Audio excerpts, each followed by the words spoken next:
And we are starting again with a 3-minute review. So as you see the questions, I'm going to expect that you have answered the questions before you started the video. If not, then stop the tape now and do them. Otherwise, I will take them up, assuming that you've already done this and this is just you checking your answers. Okay? Again, so if you're not different ways you could do this, I'm going to do it the way that I think is very foolproof, which is making the little T, our little T chart. You know, we're looking at specific equivalent ratios. And we have a 2 to 3, when we write it like this. 14. Now this is different because it's saying find n, but n is just our unknown or question mark. So again, you could ask yourself, how should I do this? I would say 2 to 14 multiply by 7.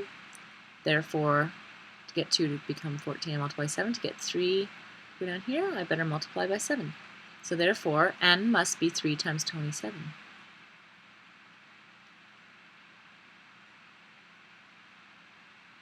Oh, sorry, 3 times 7. 3 times just 7. So n equals 21. Okay? 3 times 7 is n. So 2 to 14, or 2 to 3 is the same as 14 to 21. Over here, same idea, make our little x. 5 and 2 on the top. And we have n and 8. Again, look for a ratio that you can work with easily. I see it right here. 2 times 4 is 8. So n must be 5 times 4. So n equals 20. Hopefully you are just checking your answers here, not writing your answers here. Similar over here. Another one. These look like bigger numbers. Let's see how it goes. 36 to 24. And here we have 9 to n. All right, this one takes a bit more thought. The way that I would look at it is, again, look for things that go in evenly. And I know that 9 goes into 36 4 times. Or you could say 36 divided by 4 gives me 9. Therefore, n must be 24 divided by 4. 24 divided by 4 is 6. Over here, same thing. Again, I'm doing this with the assumption that you've done this already. You're just confirming. Remember, if you're stuck, you can always ask me. Okay, so here, different ways you could do it, but to me, what's easy, I see something right here. 15 divided by 5 is 3. So therefore 20 divided by 5 will be n. So n must be 20 divided by 5 or 4. Okay, moving on. Okay, so here's today's expectation. We're going to solve problems using what we call proportions. Well, what is that? It's really just a statement of ratios, saying that two ratios are equal. And that's what we've been doing. This is not a huge step over and above what we've already done.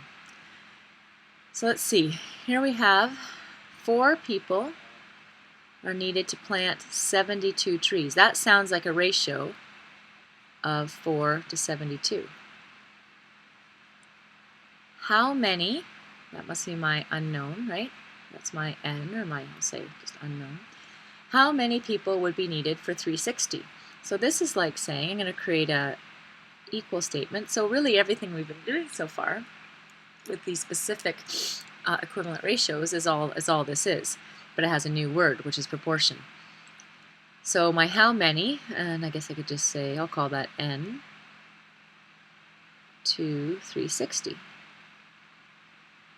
Okay? So 4 people can do 72 trees. How many do you need for 360?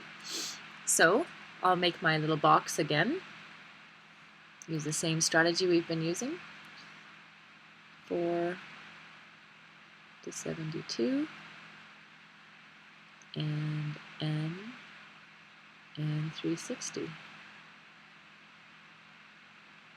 And this one's a bit more unfortunate because there's not quite as obvious. You can't, maybe even with your head, you can't do these questions. But I would look at it and say, well, I could probably I could divide 360 by 72 and see what that is.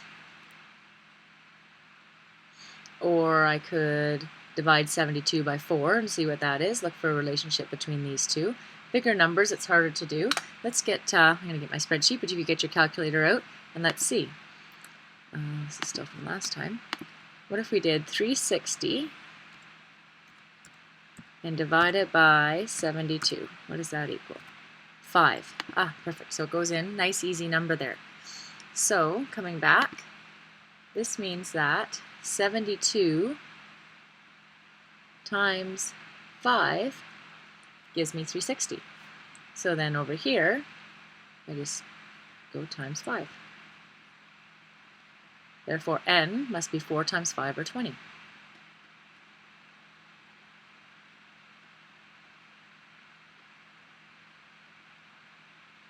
Okay. 20 people are needed.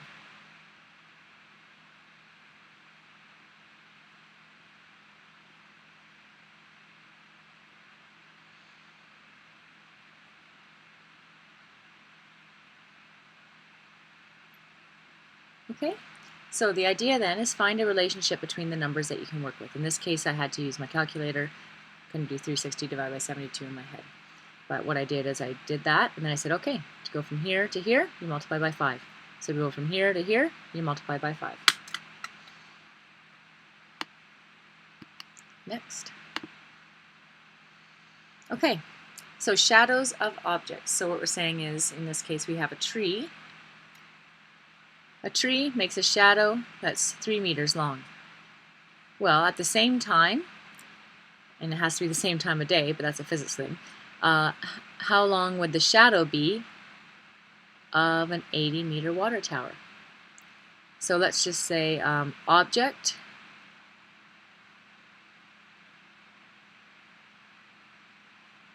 which could be tree or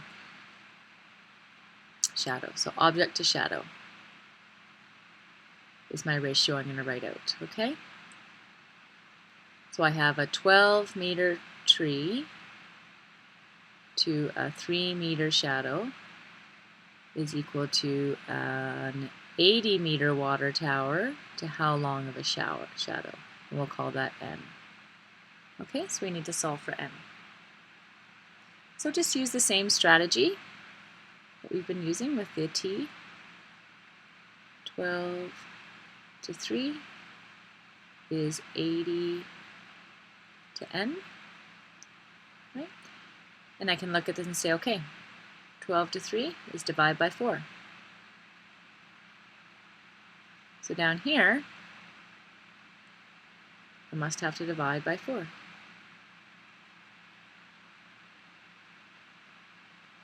Therefore,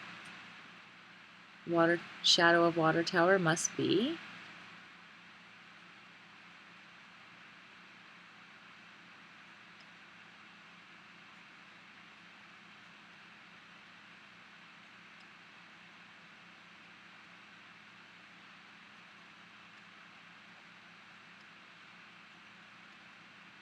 quickly over here, 80 divided by 4 equals 20 meters long.